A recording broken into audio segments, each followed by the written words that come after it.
আমার মোবাইলের ভিতরে একেবারে মনোযোগ নিয়ে তাকাবেন। দেখেন কাব স্কাউট প্রোগ্রাম দেখা যাচ্ছে, মাশাআল্লাহ। আপনি দেখতেছেন তো? আপনারা দেখছেন? এদিকে দেখেন, হ্যাঁ দেখেন, সবাই দেখেন।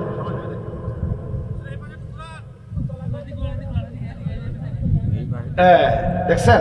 এগুলা ওয়াজ করা আমাদের সবার দায়িত্ব। দেশ শেষ হয়ে যাচ্ছে, দেখছেন এবার আপনারা? এটা কয় রং?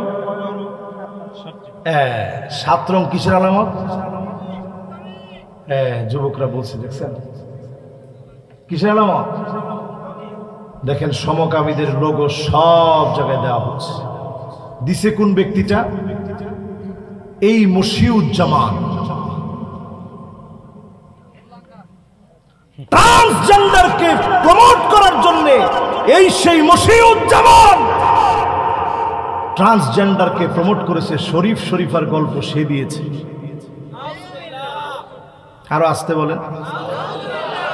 এখন তার এতদিন পরে এসে এনসিটিভি তার সদস্যপদ বাদ করে ওএসডি করেছে তাকে এতদিন পরে। আমি আপনাদেরকে যদি দেখাই আরো কয়েকটা ডকুমেন্ট, আপনারা অবাক হয়ে যাবেন। এই যে সিসিমপুর, আপনাদের প্রিয় কার্টুন, রং কয়টা? কোন কয়টা? সমকামিতাকে ছোটবেলা থেকে প্রমোট করার জন্য সিসিমপুর কার্টুন সহ এই পুরো এনজিও গুলো পরিকল্পিতভাবে লোগো দিয়ে দিয়ে মানুষের ভিতরে সমকামিতা, ছেলে ছেলে মেয়ে মেয়ে, মেয়ে মেয়ে ছেলে ছেলের বিবাহকে সমাজের ভিতরে প্রমোট করে দিয়ে মুসলমানিত্বকে ধ্বংস করায় দিতে চায়। ঠিক কিনা বলেন? আমার দিকে তাকায় থাকেন। আরো কয়েকটা প্রমাণ একটু দেখেন। এই যে ছোট্ট ছোট্ট বাচ্চাদেরকে একটা পুষ্টিকণা আপনারা খাওয়ান,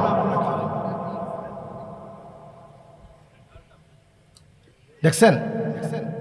এই পুষ্টিকণার এত স্বাস্থ্যকর ঝুঁকি আছে, বাচ্চাদের নানা রকমের রোগের সৃষ্টি হতে পারে এই পুষ্টিকণা খেয়ে।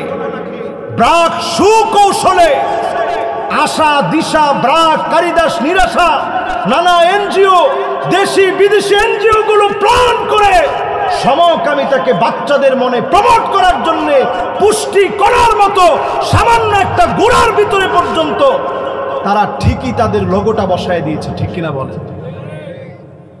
এরপর আরো দেখবেন, আপনারা দেখলে অবাক হয়ে যাবেন। এই দেখেন পুষ্টিকণার ভিতরে 7 রং, সব জায়গায় সমকামিতাকে প্রমোট করা